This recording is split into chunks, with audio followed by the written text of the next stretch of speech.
Selamat pagi, Jemaat Bantu Zaman maupun saudara sekalian terkasih dalam Tuhan Yesus Kristus. Pagi ini Yakobus 2 ayat 9-10 mengajak kita berintrospeksi. Apakah saya sudah memandang dan memperlakukan orang lain dengan setara? Renungan ini diberi judul Menyamakan Perlakuan. Tetapi jika kamu memandang muka, kamu berbuat dosa, dan oleh hukum itu menjadi nyata bahwa kamu melakukan pelanggaran.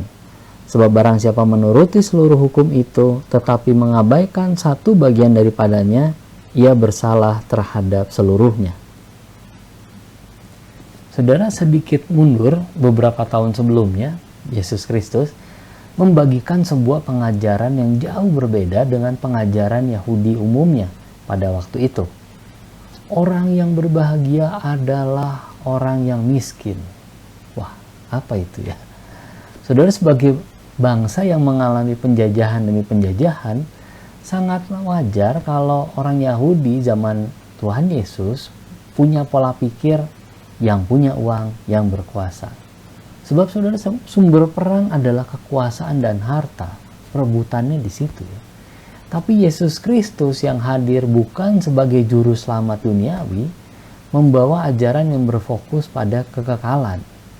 Ajaran itulah yang dipraktikkan Yakobus sebagai pemimpin gereja pasca kebangkitan Yesus Kristus.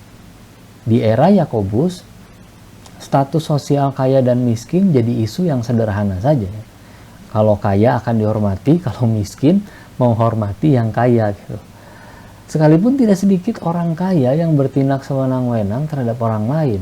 Ketidakadilan itu rasanya segera lenyap waktu bantuan mengalir. Ini mungkin budaya yang dialami banyak negara-negara terjajah, termasuk negara kita, masyarakatnya. Sultan mah bebas berbuat apa saja gitu ya, kalau meminjam istilah yang belakangan populer. Sebab sekalipun tidak semua bisa dibeli dengan uang, tetap saja semua hal lebih mudah kalau ada uang. Akhirnya saudara, bukan hanya jemaat penerima surat Yakobus yang berpikir berat sebelah, karena kita pun rentan berpikir seperti ini. Maka arahan Yakobus pada gereja pada waktu itu jadi lebih mendasar. Dia mengajak mereka memikirkan cara bertindak berdasarkan hukum Taurat tanpa tebang pilih. Penyampaian awalnya memang mengenai si miskin dan si kaya, tapi sikap selanjutnya harus lebih mendasar.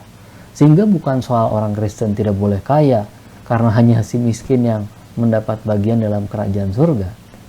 Yakobus mengarahkan pembaca suratnya merenungkan sikap hidup yang lebih mendasar itu. Arahan Yakobus bisa kita gunakan sebagai introspeksi diri. Kalau kita hanya menolak pembunuhan, tapi membiarkan perzinahan, kita sedang tebang pilih, menerapkan 10 hukum Allah.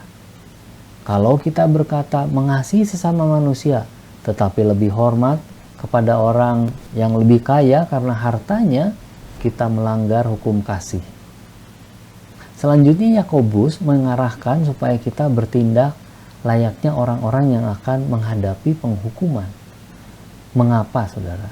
Karena orang yang mau menghadap pengadilan akan mempersiapkan dirinya dengan bukti-bukti yang tidak memberatkan.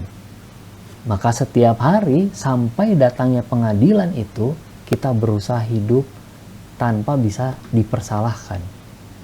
Saudara, dengan cara ini bukan saja jaminan mahkota surgawi menjadi lebih besar, tapi relasi yang sehat dengan orang-orang di sekitar akan membawa dampak positif bagi lingkungan kita sendiri. Ini bukan hal mudah, tapi pantas kita bawa dalam doa yang tak putus dan diupayakan dalam hidup sehari-hari. Damai sejahtera dari Tuhan Yesus Kristus menyertai.